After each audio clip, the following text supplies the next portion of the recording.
Que a graça de Jesus esteja sobre você, meu irmão, minha irmã.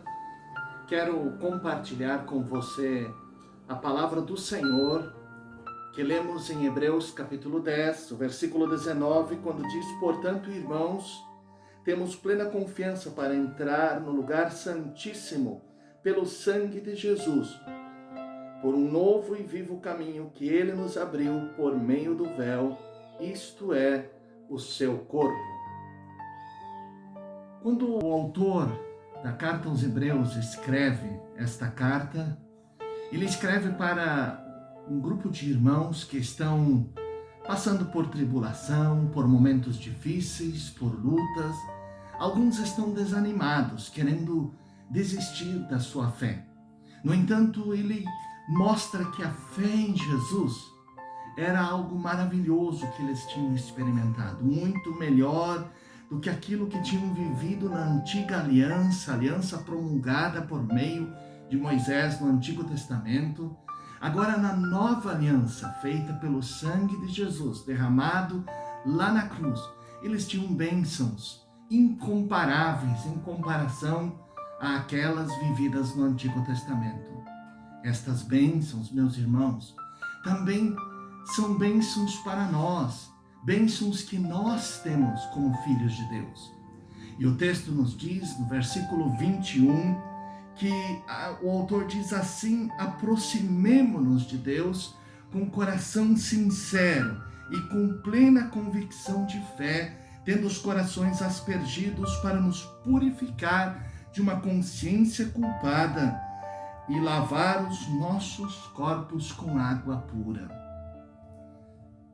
Neste momento, o autor os desafia a se aproximar do Senhor, a buscar ao Senhor. Ele diz: acheguemo-nos, portanto. Você já pensou que bênção é esta? A bênção que nós temos de, em qualquer lugar, a qualquer momento, poder elevar os nossos pensamentos, a nossa voz ao Senhor e saber que Ele nos ouve, que Ele nos atende. Na antiga aliança, no Antigo Testamento, as pessoas podiam apresentar-se a Deus uma vez por ano, tinha que ser no templo, por meio de um mediador, o sacerdote, e mediante o derramamento de sangue de um animal que fora ofertado, sacrificado para o Senhor. Agora, na nova aliança, o sangue de Jesus foi derramado por nós e não apenas abriu o caminho, rasgou o véu, mas também temos o nosso coração, o centro das emoções, aspergido, diz o texto, purificado pelo sangue. E assim a nossa consciência é livre da culpa e todo o nosso ser, o nosso corpo santificado para viver na presença do Senhor. E assim nós temos um livre acesso ao Pai, podemos falar com Deus a qualquer hora, em qualquer lugar, não necessitamos de mediador, mas sabemos que Ele nos ouve, Ele nos atende. E aí o autor desafia os seus leitores a que busquem ao Senhor, que aproveitem dessa bênção que eles tinham de poder conversar com o Senhor. Também este é o desafio que eu lanço a todos nós, que você lá em sua casa, em seu lar, onde você está, você possa lembrar que um novo e vivo caminho foi aberto, que você não precisa ir ao templo, você não precisa estar na grande congregação, não precisa de um mediador, mas você mesmo pode falar com Deus, pode encontrar o Senhor, ser abençoado por Ele, e sabendo que o seu coração é purificado e a nossa consciência é livre de toda a culpa, como diz o texto aqui, pois sabemos que nenhuma condenação há para os que estão em Cristo Jesus. E assim, todo o nosso corpo, todo o nosso ser é conduzido pelo Espírito Santo em santidade, em obediência aos mandamentos, às ordenanças do Senhor. Caminhamos dia a dia nesse novo caminho, sendo abençoados pelo Senhor. No entanto, o texto diz mais, que essa aproximação precisa ser em plena certeza de fé, ou seja, com um coração sincero e com a convicção de que Deus nos ouve, que Deus nos atende. Não duvide, não deixe que qualquer fagulha de incredulidade surja em seu coração e em seu ser, mas lembre-se que nós podemos falar com Deus e Ele ouve e responde às nossas orações. Mas o texto continua, mostra que nós temos neste novo caminho, nesta nova aliança que o Senhor fez conosco, não apenas a possibilidade de entrar no Santo dos Santos, falar com Ele, mas nós temos forças que vêm do Senhor para permanecer na fé e na esperança que um dia confessamos. Quando olhamos o verso 23, a Bíblia nos diz aqui: apeguemo-nos com firmeza na esperança que professamos, pois aquele que prometeu é fiel.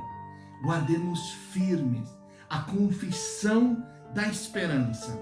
O texto aqui está falando,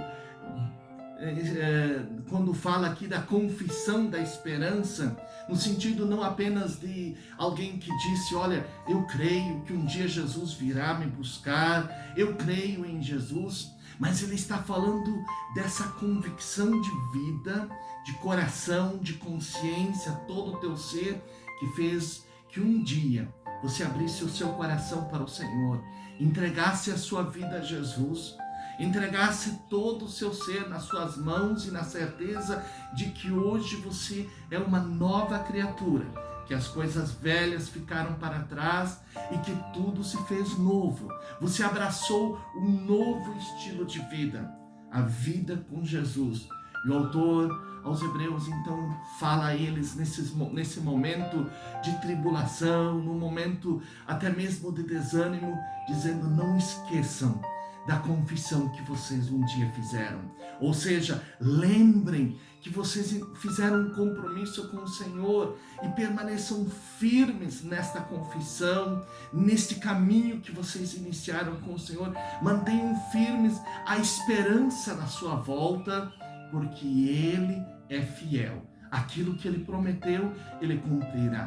Portanto, são palavras de fortalecimento na fé, palavras de ânimo para os seus leitores, para não desanimarem diante das circunstâncias da perseguição, das dificuldades, mas manter o foco, a fé em Jesus, a esperança na sua volta e também na sua intervenção na situação que eles estavam vivendo, nas circunstâncias que eles estavam enfrentando. Quando aplicamos isso para a nossa vida, nós também passamos por lutas, passamos por tribulações, ora desanimamos por uma coisa, ora por outra, e talvez nestes dias de dificuldade que estamos enfrentando, o medo assolando muitos corações, vidas, diante da pandemia, desse vírus que tem sido uma preocupação, mantenhamos a nossa fé em Jesus. Vamos esperar por Ele, crer no poder, na intervenção dEle, sabendo que Ele pode dar um basta em toda esta situação. Ele pode intervir de maneira poderosa, mas também Ele pode, e Ele fortalece o nosso coração, a nossa fé, a nossa confiança, a nossa esperança no Senhor. Portanto, é falar com Deus, manter o canal aberto, o diálogo com o Senhor, porque nós temos um vivo caminho e nós somos fortalecidos, a esperança é renovada, a nossa fé é fortalecida quando nós oramos. Mas o texto continua e no versículo 24, o autor diz claramente: e consideremo-nos uns aos outros para nos estimularmos ao amor e às boas obras. Queridos, o texto nos desafia a pensar também nos outros, a pensar nos nossos irmãos da fé, pensar e lembrar, saber que não apenas eu passo por lutas, não apenas eu me entristeço, não apenas eu fico desanimado, mas eu preciso saber que sentimentos, dores, angústias semelhantes estão se cumprindo com a nossa irmandade espalhada pelo mundo. E nós, como crentes em Cristo Jesus, precisamos, como membros desta nova aliança, deste povo que fez uma aliança com o Senhor, saber que temos compromisso um com o outro. Precisamos viver a mutualidade. Mas aí surge a pergunta: mas pastor, nós não podemos nem nos congregar nesses dias, na grande congregação, não podemos ter celebrações, não pode haver aglomeração de pessoas, mas nós podemos nos estimular uns aos outros, podemos, em consideração, orar uns pelos outros, mas também você pode ligar para alguém, você pode mandar uma mensagem de ânimo, de fortalecimento, de fé, de esperança. As redes sociais têm estado cheias de vídeos, de áudios, de mensagens, e tantas delas são profecias do caos, são mostrando projeções assustadoras, tantas envolvidas com questões políticas e tantas outras coisas que não motivam a fé, que não inspiram esperança, que não dão novo ânimo para a vida espiritual.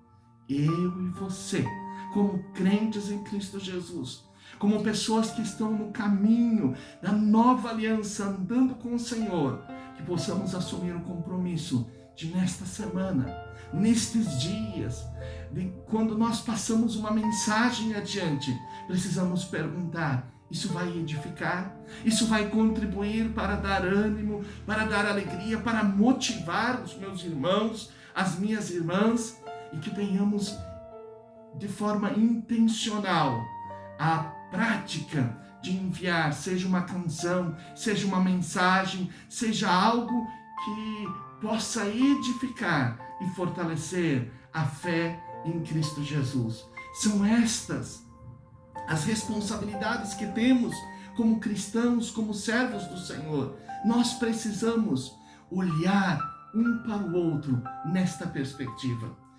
Portanto, meus amados, tenhamos em mente, tenhamos no coração essas bênçãos e essas possibilidades que nós temos na nova aliança.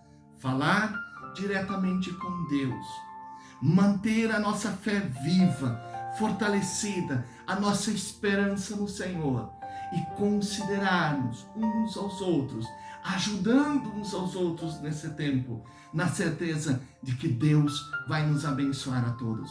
Que esta palavra alcance o seu coração, a sua vida, e que, como igreja, sejamos fortalecidos, abençoados pelo Senhor. Que Deus abençoe a sua vida.